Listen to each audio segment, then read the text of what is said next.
Hai, bersama Nami lagi. Selamat datang di channel aku dan selamat datang di video baru.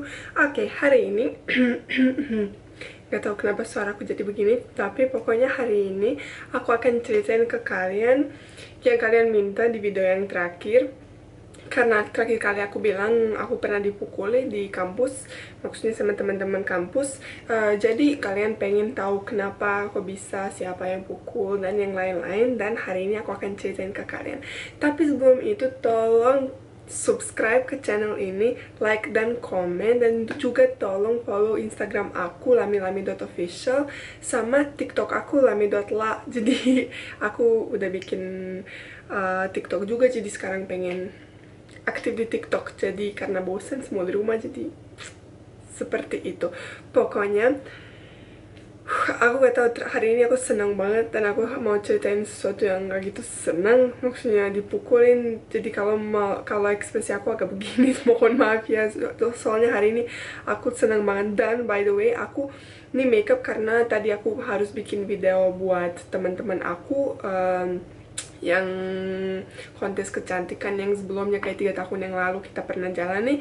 Aku bikin video buat mereka, jadi aku pakai full makeup dan ternyata di luar udah malam.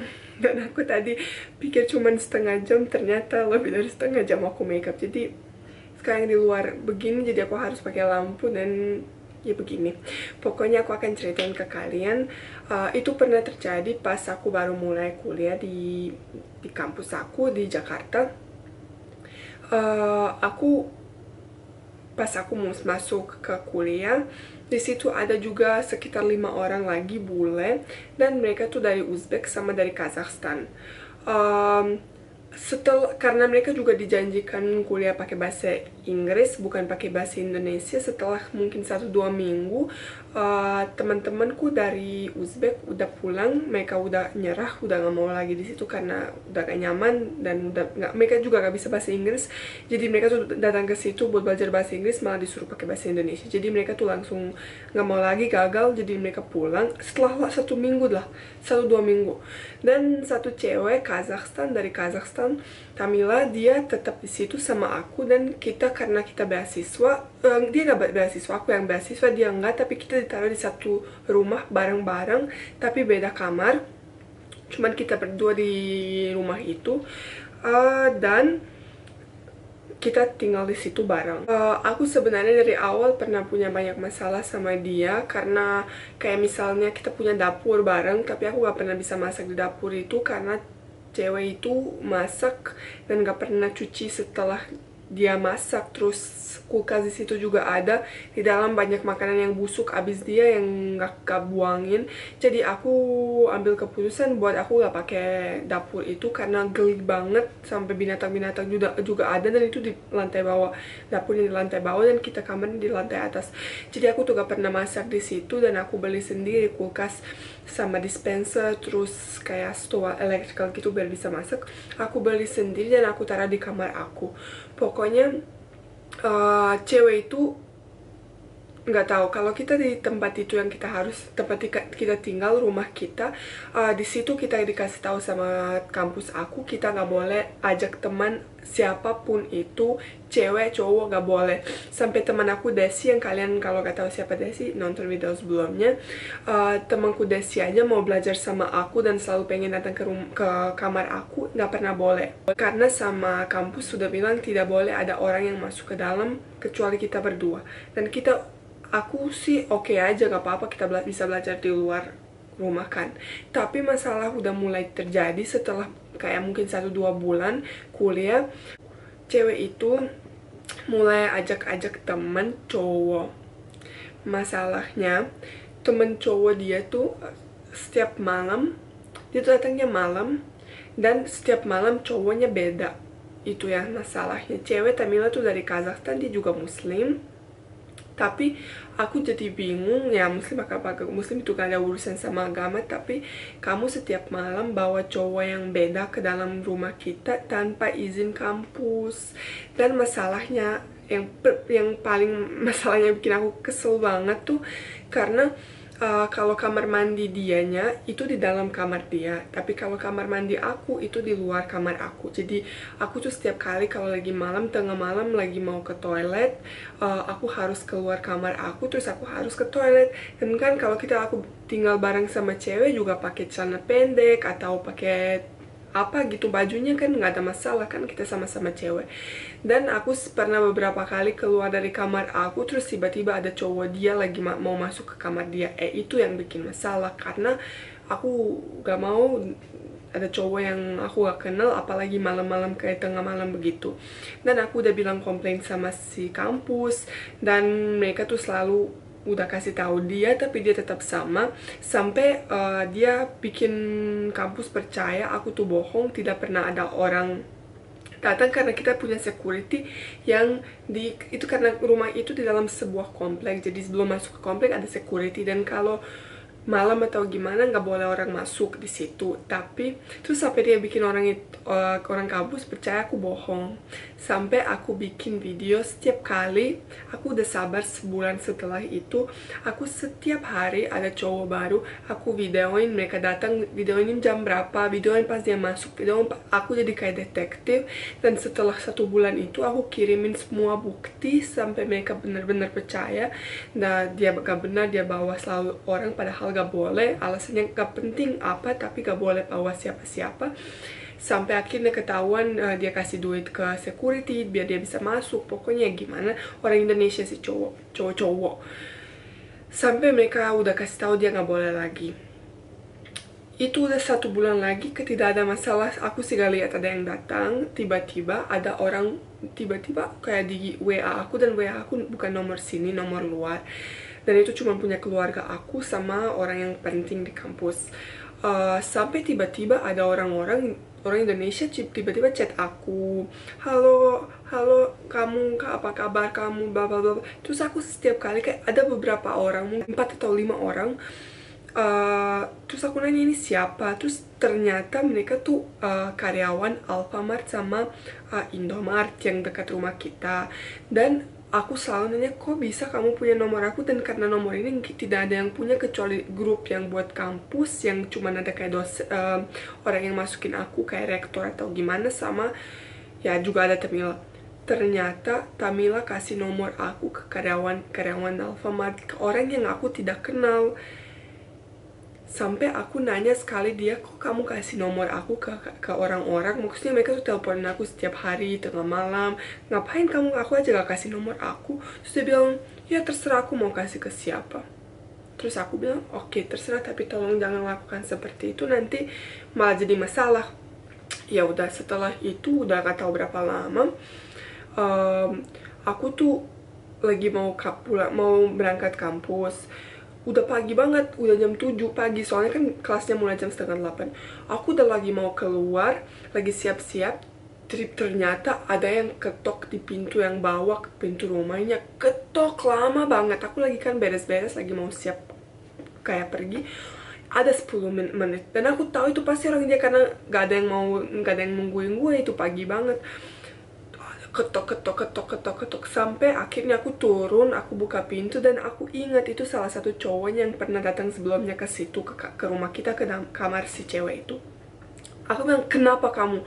Terus dia bilang, iya Tamila di mana? Aku bilang, nggak tahu, ini lagi tahu nggak jam berapa, ini lagi mau ke kampus, kamu di 10 menit di sini ketok-ketok. Kalau kamu butuh dia kan ada telepon, bisa teleponin dia. Gak tahu dia di rumah nggak tahu, aku bilang. Terus aku bilang, kamu nanti teleponin dulu dong ya, soalnya ini pagi banget, gimana kalau kita gak punya kelas, kan kamu bangunin jam 7 pagi. Terus dia bilang, oke, aku tunggu dia di sini. Aku bilang, oke, silakan aja. Terus aku tutup pintu, dia tunggu di depan, dan aku naik lagi, terus aku beres-beres, terus aku pergi. Dia masih di bawah, pas aku pergi dia masih di bawah. Terus ya udah, itu juga selesai. Sampai masalahnya yang kapan dipukulin ini yang paling penting. Tapi aku ceritain semua ini sebelumnya biar kalian tahu gimana orangnya itu. Sampai satu malam aku tuh demam, panas badan banget, kayak 39. Pokoknya aku tuh gemeter banget, udah gak tau mau apain sama diri sendiri. Terus tengah malam, sekitar ya kalau seingat aku ya setengah 12 malam, aku bangun, terus aku keluar, aku lagi mau ke toilet, terus aku keluar. Pas aku udah masuk ke toilet, aku dengar ada yang turun tangga kan, soalnya kalau pakai apa tuh sendal yang jepit, kalau kamu turun pasti kedengaran gitu. Terus aku kan nggak peduli dia mungkin mau minum air atau gimana, jadi aku tuh abis selesai sama toilet, aku keluar, pintunya di sini, kayak kayak pintunya di sini, terus kamar aku di sini. Aku udah keluar dari kamar mandi, terus aku balik badan ke arah pintu, terus aku tutup. Pas aku puter balik badan buat ke rumah kamar aku, tiba-tiba si Tamila itu ada di depan muka aku. Aku sampai teriak karena kaget. Aku orangnya gampang banget kaget kalau gitu. Terus aku kaget, ngapain kamu di sini gitu. Itu kayak kita kan masih ngobrol pakai bahasa Inggris. Kamu ngapain di sini? Kaget banget, aku lagi sakit. Terus sampai dia giniin aku, sampai aku tuh di sudut begini di tengah kamar aku sama kamar mandi sama kamar aku di sudut di situ. Ngapain kamu pikir kamu siapa gitu. Terus aku bilang, apaan sih lu, aku gak ngerti kamu ngomong apa. Terus aku masih kayak sadar tenang, soalnya aku tuh sakit. Terus dia ngomong, iya lu pikir siapa, kamu tuh jelek, kamu tuh bego, aku tuh paling cantik, paling jago, paling apa. Padahal di kuliah dia tuh hampir gagal beberapa mata kuliah. Pokoknya dia tuh kayak teriakin banget. Aku bilang, aku gak tahu kamu ngomong apa, aku lagi sakit, aku mau tidur. Terus sampai dia makin lama makin deketin aku. Terus dia bilang, lu pikir siapa, lu ngobrol sama cowok aku, kamu bilang apa ke dia. Aku nggak bilang apa-apa, dia datang di situ pagi-pagi, aku cuma bilang dia telepon kamu kalau dia butuh kamu.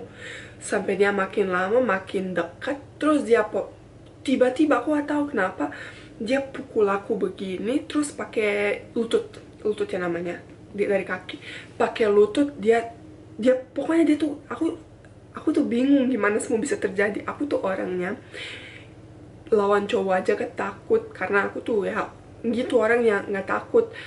Tapi pas dia mulai pukul aku begitu, aku tuh langsung di kepala aku langsung ada kayak pikiran deportasi polisi. Aku tahu kalau aku bikin masalah di negara apapun yang aku di luar negara aku langsung bisa dideportasi. Dan aku langsung pikir dia tuh pukul aku, dia tuh bisa dideportasi. Yang penting aku gak lawan.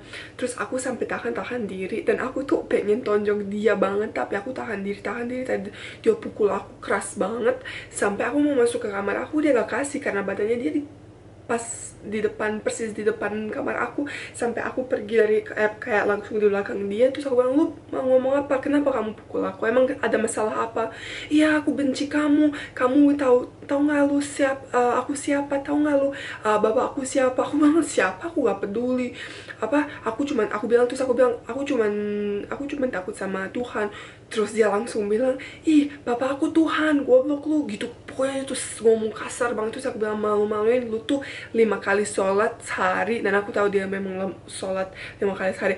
Lu tuh 5 kali sehari sholat, dan lu ngomong bapak lu emang itu Tuhan. Parah banget kamu. Pokoknya terus aku gak tahu mau gimana lagi.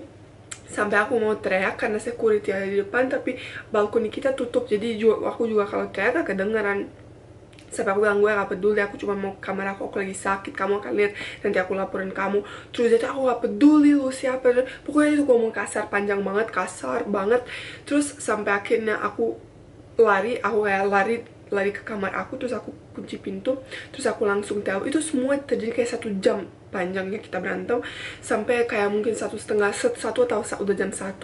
Aku teleponin kampus, aku bilang, ini aku gak tahu gimana, aku mau dia keluar dari sini, aku gak bisa di sini, aku takut. Terus aku dengar dia udah masuk ke kamar dia. Terus sampai dari kampus bilang, kamu santai dulu, kamu kalau kenapa. Terus aku ceritain semua. Terus mereka bilang, oke, kamu pergi ke security. Terus aku turun langsung pakai baju, terus aku langsung ke security. Di depan aku ceritain ke dia, aku sampai nangis karena aku tuh kaget. Pertama aku tuh dipukulin, kedua aku tuh pengen lawan, tapi aku tahu gak bisa karena aku pengen dia tuh deportasi. Aku pengen gak lihat dia lagi, dan aku gak mau aku yang deportasi. Jadi aku tuh sampai kesel dan kesakitan dan udah gak tahu gimana lagi. Sampai salah satu dosen, soalnya itu kompleks, semua dosen tinggal di situ, kebanyakan dosen. Sampai satu dosen jam 1 pagi dia datang, 1 atau setengah dua, udah lama sih aku di pos security itu. Terus dia datang akhirnya, terus dia bilang kenapa, aku bilang aku gak bakalan balik ke rumah itu kalau dia masih ada di situ, aku gak mau. Sampai malam itu aku tidur di rumah dosen aku. Sampai besok pagi aku bangun, tangan aku udah sampai besar banget dan aku pergi langsung ke rumah sakit dan di sana mereka kasih obat besar banget di sini. Ininya jadi besar banget sampai diobatin, terus sampai laporin. Di situ aku seharian di rumah sakit. Terus aku balik, terus aku bilang aku gak mau ada dia di sini lagi, aku mau dia dikeluarin dari sekolah. Kalau enggak aku akan laporin dia ke polisi, dia akan deportasi. Sampai akhirnya mereka bilang oke, kita akan pindahin dia dari kamar dari rumah itu, kita akan taruh. Aku bilang enggak, aku gak mau lihat dia di kampus lagi. Pokoknya aku kesel banget. Terus akhirnya mereka bilang oke, nanti kita lihat. Terus setelah 1 bulan aku lihat masih dia di situ, cuman bukan di rumah aku. Dan akhirnya nggak tahu kenapa, apa yang terjadi. Dia katanya pindah di Bandung, ke Bandung, kampus aku cariin dia beasiswa atau gimana di Bandung. Dan nggak tahu, setelah itu kayaknya dia cuma satu bulan yang di situ juga kuliah di Bandung, dan abis itu dia pulang ke negara dia udah nggak betah lagi di Indonesia. Pokoknya guys, serem banget, dia tuh orangnya gila banget. Pokoknya serem banget, orang itu sakit jiwa, gila, dan aku udah gak tahu gimana lagi. Memang sebanyak orang juga bilang dia tuh kayak suka aneh-aneh, ngomongnya aneh atau perlakuannya dia aneh. Aku nggak tahu dan nggak peduli juga.